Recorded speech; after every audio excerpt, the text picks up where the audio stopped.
하나님께서 여러분의 삶 가운데 날마다 풍족한 은혜로, 족한 은혜로 채워주시기를 축원합니다.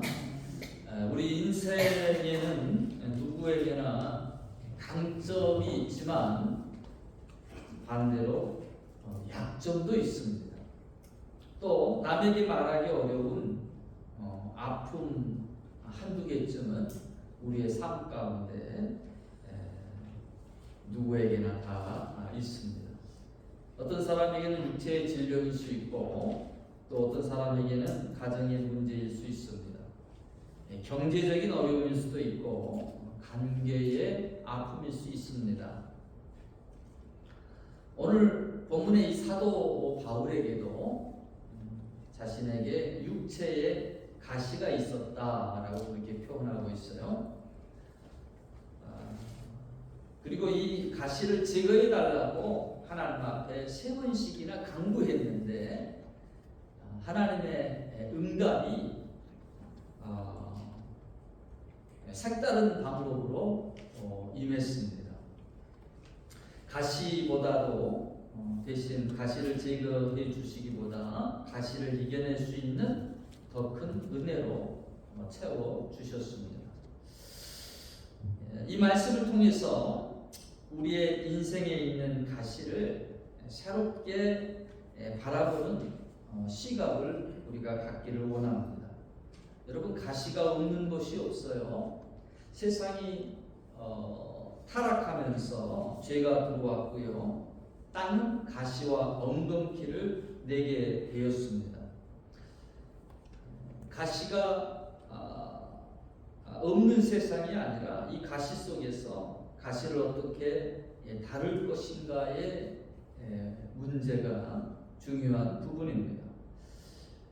분명한 것은 내게 있는 가시가 반드시 하나님의 조주만은 아니다라는 것입니다. 그것을 어떻게 다루느냐에 따라 오히려 나를 하나님께 더 가까이 나아가게 하는 은혜의 매개체가 될 수 있는 것입니다. 오늘 바울을 통해서 우리가 어떻게 가시를 다루어야 할지 교훈을 얻고자 합니다. 첫 번째로 이 가시는요, 나를 자만하지 않게 하는 은혜의 도구가 된다는 것입니다. 바울이 어떤 사람이었어요? 바울은 위대한 사도였습니다. 복음을 위해 수많은 교회를 세웠습니다.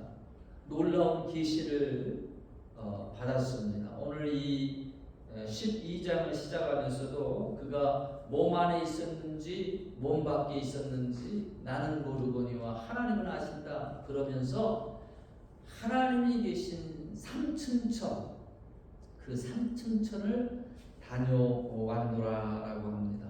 참 다른 사람들이 경험해보지 못한 신비한 경험들 많이 경험한 사도였습니다. 병을 고치는 은사가 있었는데 심지어 이 바울이 바울의 손수건이나 앞치마를 가져다가 병자에게 얹으면 그 병이 떠나고 악기도 나가는 그런 역사가 일어났습니다. 하나님께서 참으로 다방면으로 쓰신 능력의 종입니다. 이게 지적으로 많이 발달하면 영적 부분이 약하고 영적 부분이 발달하면 지적 부분이 약한데 사도 바울은 그의 신약 성경의 13권의 저자의 주인공이기도 하고 또 신비한 영적인 체험들을 많이 경험하면서 각양의 은사들을 가지고 있었던 그런 능력의 종이었습니다. 그런 그에게 가시가 있었다라는 거예요. 다른 사람의 병들은 쉽게 고쳤지만 자기 안에 있는 이 가시, 이 아픔을 어찌하지 못하고 있습니다.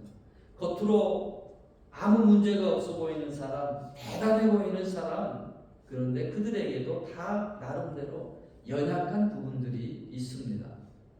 누구에게나 각자의 가시와 상처가 있습니다.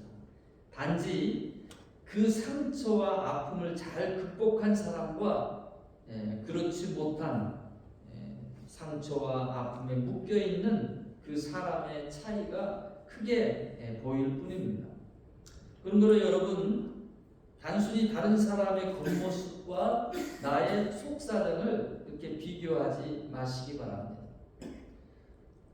중요한 것은 가시가 있느냐 없느냐가 아니라 그 가시를 어떻게 바라보고 그 가시를 어떻게 다루고 있느냐라는 것이죠. 바울은 자신의 이 가시에 대해서 어떻게 해석을 했느냐, 오늘 이 7절의 말씀에 나와 있어요. 여러 계시를 받은 것이 지극히 크므로 너무 자만하지 않게 하시려고 내 육체의 가시, 곧 사탄의 가시를 주셨으니라고 했습니다. 너무 자만하지 않게 하시려고 하셨다라는 것, 이것이 바울의 해석입니다. 그에게 많이 자랑할 것들이 있었어요. 뛰어난 것들이 있었어요. 그와 같은 것들로 자만하지 않게끔 이 가시를 사도 바울은 사용했다라는 것이죠. 여러분, 많은 능력을 가지고 있는 사람들 보면 꼭 찾아오는 병과 같은 그런 존재가 있습니다. 그것이 자만이고 교만입니다. 자기도 모르는 사이에 우쭐해집니다. 사람과 비교하면서 내가 배운 게 더 많고 내가 가진 게 더 많고 자꾸 그러면서 자기 자신도 모르는 사이에 자만이 이렇게 교만이 찾아온다라는 것이죠. 여러분, 교만해지면 문제가 뭐고 하면 하나님이 보이지 않는 거예요. 하나님보다 자기가 더 커 보이는 거예요. 그러면서 하나님 없이도 괜찮다라는 그런 마음과 생각이 들어가게 됩니다. 말씀을 읽어도 말씀이 나에게 주시는 하나님의 말씀으로 들려지지 않습니다. 기도해도 하나님의 뜻보다 내 뜻을 관철시키려 합니다. 예배를 드려도 하나님을 높이는 것이 아니라 내가 무엇을 얻을까만 생각하게 됩니다. 그러나 하나님 앞에 작아지면, 자기 자신을 낮추게 되면, 겸손해지면 달라지는데, 하나님, 저는 주님이 필요합니다. 하나님, 저는 제 힘으로 살 수 없습니다. 하나님, 오늘도 주님의 은혜가 필요합니다. 이런 고백들이 나오기 시작하는 거예요. 바로 그때 여러분, 그 겸손한 마음에, 낮아진 마음에 물이 높은 곳에서 낮은 곳으로 임하듯 하나님의 은혜가 그 마음 가운데 임하게 되는 것입니다. 기도가 살아납니다. 예배가 살아납니다. 감사가 살아납니다. 이 교만의 마음을 우리가 낮추는 게 참 필요합니다. 근데 다스리기가 쉽지가 않아요. 때로 하나님께서 우리의 삶에 부족함을 남겨두시는 이유가 있습니다. 내 힘으로 다 할 수 없다는 것을 알게 하시는 것입니다. 내가 하나님 없이도 살 수 있다라는 그 착각 가운데 빠지지 않도록 하시는 것입니다. 우리가 모든 것을 갖게 되면 부족함이 없으면 하나님을 찾지 않을 수도 있어요. 기도가 필요 없다라고 생각할 수 있어요. 그래서 하나님께서 때때로 우리 삶에 부족함이라고 하는, 연약함이라고 하는 그 신비한 은혜를 허락하십니다. 하나님께서 바울에게 가시를 남겨두셨다라는 것이죠. 왜입니까? 많은 것을 받았기에 자고하지 않도록 그를 붙잡아 주시는 것입니다. 여러분, 이것이 이 가시의 신비입니다. 그러므로 내 삶에 있는 부족함을 여러분 무조건 저주라 생각하지 마십시오. 그것을 자만하지 않도록 나를 낮추고 하나님을 바라보게 하는 은혜의 도구로 삼으시기 바랍니다. 두 번째로 이 가시는 여러분 나를 기도의 자리로 인도하는 은혜의 도구가 되기도 합니다. 8절 말씀에 보면 이것이 내게서 떠나가게 하기 위하여 내가 3번 주께 간구하였더니, 바울이 이것이 기도 제목이 된 거예요. 이것을 붙들고 하나님 앞에 기도했다라는 거예요. 한 번도 아니고 2번도 아니고 3번도 3번씩이나 여기에서 바울이 3번씩이나 기도했다라고 하는 건 생명 내걸고 금식하며 절대적으로 하나님을 붙들며 기도했다라는 것이죠. 근데 하나님께서 그 바울의 기도에 응답하시는데요. 9절에 뭐라고 말씀하십니까? 나에게 이르시기를 내 은혜가 내게 족하도다 라고 말씀하세요. 하나님의 은혜가 내게 족하다라는 거예요. 여러분, 기도의 응답이 반드시 문제가 없어지는 것만을 의미하지 않습니다. 바울이 원하는 것은 가시의 제거였습니다. 근데 하나님께서 주신 것은요, 은혜의 충만함이었다라는 것이죠. 내 은혜가 내게 족하다. 하나님께서 족한 은혜를 바울에게 주셨다라고 말씀하고 있는 거예요. 바울은 자기의 연약한 부분을 해결해달라고 하나님 앞에 내어달리고 기도하는데, 하나님은 그 연약한 부분을 제거해 주기보다도 그 연약한 부분을 능히 이겨낼 수 있는 은혜로 채워주고 계셨다라는 것입니다. 내 은혜가 내게 족하도다. 성도 여러분, 우리의 기도에는 때때로 이런 내용이 있습니다. 하나님 이것만 해결해 주세요. 하나님 저 사람 좀 변화시켜 주세요. 하나님 이 환경만 바뀌어 주세요. 근데 하나님께서는 때때로 우리에게 말씀하십니다. 우리는 환경이 바뀌어지기를 원하지만 하나님은 우리의 믿음이 깊어지기를 원하십니다. 우리는 가시가 없어지기를 원하지만 하나님은 그 가시를 통해 우리를 하나님께 더 가까이 이끄십니다. 그래서 때로는 문제가 우리를 기도의 자리로 인도합니다. 아픔이 있기 때문에 기도합니다. 답답하기 때문에 하나님을 찾습니다. 내 힘으로 안 되기 때문에 하나님께 무릎 꿇습니다. 그런데 그 과정 가운데 여러분, 하나님이 은혜를 부어주시는 거예요. 하나님이 은혜로 채워주시는 거예요.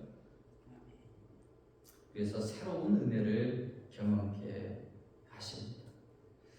가시가 있는 사람은 은혜의 샘을 더 깊이 있게 파게 됩니다. 광야에서 물을 찾는 사람이 있습니다. 땅을 파고 또 팝니다. 처음에는 아무것도 나오지 않습니다. 그러나 계속 파다 보면 어느 순간 물이 솟아납니다. 우리의 인생도 그렇습니다. 아픔이 있을 때 하나님께 더 깊이 나아가게 됩니다. 상한 마음 가지고 나아갈 때 하나님이 더 긍휼히 여겨주시며 또 품어주십니다. 10손가락 깨물어 알아픈 손가락 없다라고 하지만 특별히 마음이 가는 자녀, 어떤 자녀입니까? 상한 마음 갖고 있는 자녀, 또 깨어진 자녀, 늘 부모의 마음이 거기에 가게 되는 것처럼 우리 하나님께서도 그와 같은 마음을 갖고 계시다라는 것입니다.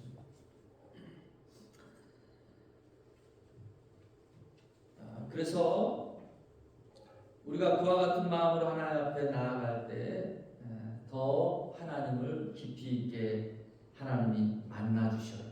위로해 주셔요. 은혜로 부어주셔요. 기도가 깊어지게 됩니다. 그러다 어느 순간 깨닫습니다. 하나님, 내가 이 문제 때문에 주님을 더 깊이 알게 되었네요. 하나님, 이것 없었다라면 내가 이렇게 주님을 찾지 않았을지도 모르겠습니다. 그러면서 고백하는 거예요. 주님, 이 가시 때문에 주님을 찾았고 주님을 만났습니다. 이것이 나에게 은혜였습니다. 가시를 가지고 하나님 앞에 나아가 기도하면 하나님은 은혜의 도구로 여러분 바꾸어 주십니다. 내 은혜가 내게 족하도다. 하나님이 족한 은혜 주실 줄을 믿습니다. 가시로 아플 때마다 여러분 기도의 통로를 삼으시고 그럴 때마다 하나님께서 족한 은혜로 채워주시는 귀한 축복이 있기를 축원합니다. 세 번째로 이 가시는요, 나를 강하게 만드는 은혜의 도구가 됩니다. 오늘 하나님께서 바울에게 주신 말씀이 뭐예요? 내 은혜가 내게 족하다 하시면서 그 이유를 설명하시는데, 이는 내 능력이 약한 데서 온전하여짐이라 라는 말씀을 주시고 계십니다. 여기서 우리가 발견하는 놀라운 믿음의 원리가 있어요. 여러분, 내가 강하면 하나님이 내 안에 약하십니다. 그러나 내가 약하면 하나님이 그만큼 내 안에서 강하게 역사하실 수가 있습니다.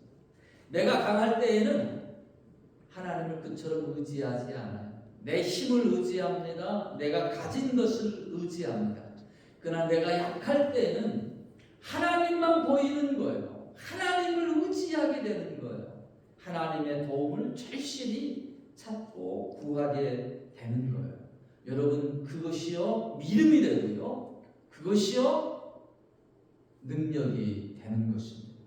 하나님이 없어서, 하나님이 살아계시지 않으셔서 역사하지 않으시는 것이 아니라 하나님을 간절히 찾지 못하기 때문에 믿음으로 하나님을 구하고 찾을 수 있는 그 간절한 심령이 내 안에 없기 때문에 하나님을 만나지 못할 때가 참 많습니다. 내가 강할 때에 하나님은 보이지 않지만 내가 약할 때 하나님을 찾게 돼 있고, 그리고 그 약한 중에 하나님을 바라보는 자에게 하나님은 능력이 되어 주시는 줄로 믿으시기 바랍니다. 찾아와 주셔서 하나님의 능력을 나타내 보여주십니다.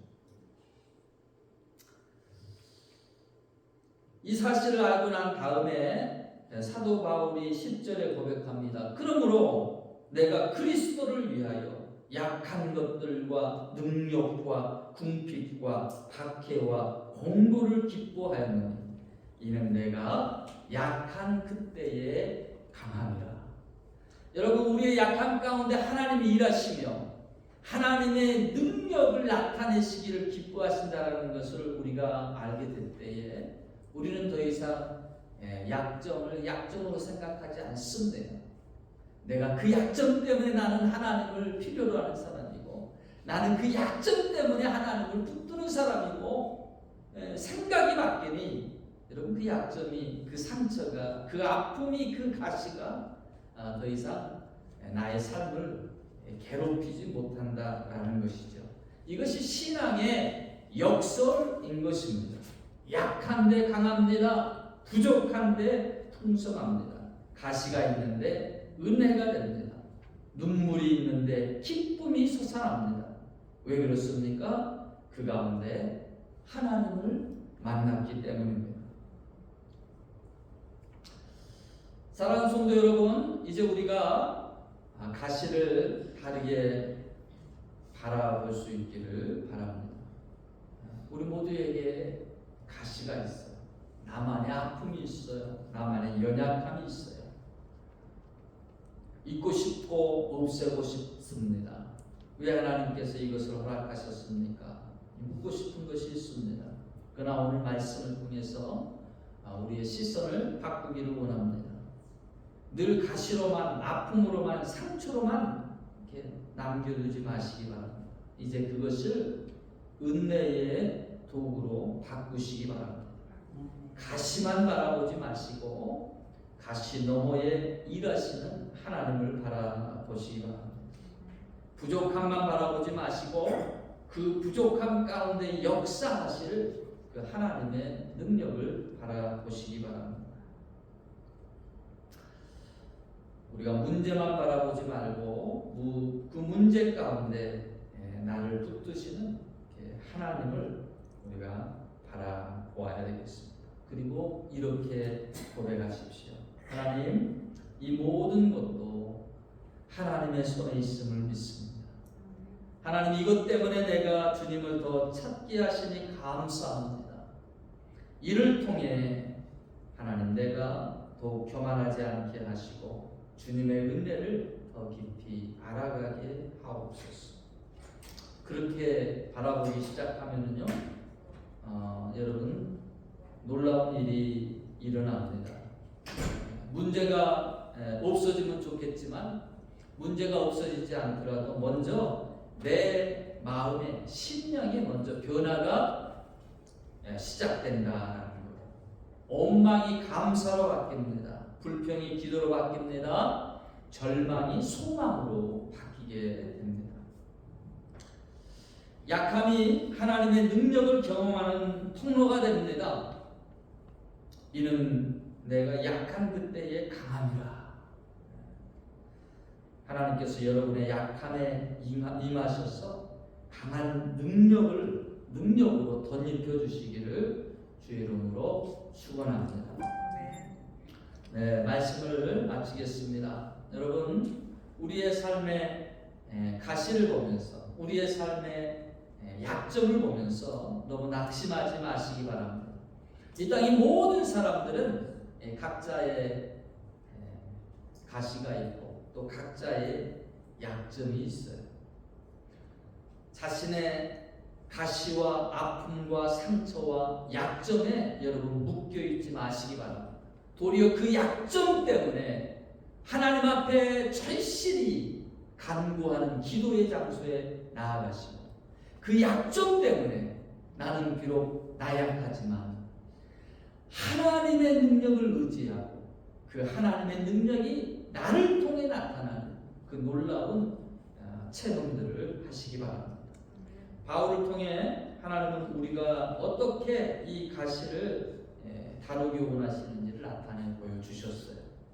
육체의 가시로 인해 그는 자고하지 않게 되었습니다. 기도하며 하나님께 더 가까이 나아갔습니다. 연약함으로 하나님을 더 의지하며 붙들었습니다. 그때에 하나님의 강한 능력이 그의 약점을 통해서 드러났습니다. 인간의 힘으로 감당할 수 없는 부분들을 도리어 하나님의 능력으로 이루는 위대한 사도가 되었습니다. 우리의 삶에 남겨진 가시들, 여러분, 바울처럼 은혜의 도구로 바꾸셔서 하나님의 축복과 능력이 임하는 통로가 되고, 그러므로 말미암아 하나님의 은혜로 내가 만족합니다. 하나님의 은혜로 족합니다. 도리어 감사가 있고 찬양이 있고 하나님 앞에 영광 돌릴 수 있는 저와 여러분의 삶이 되어질 수 있기를 주의 이름으로 축원합니다.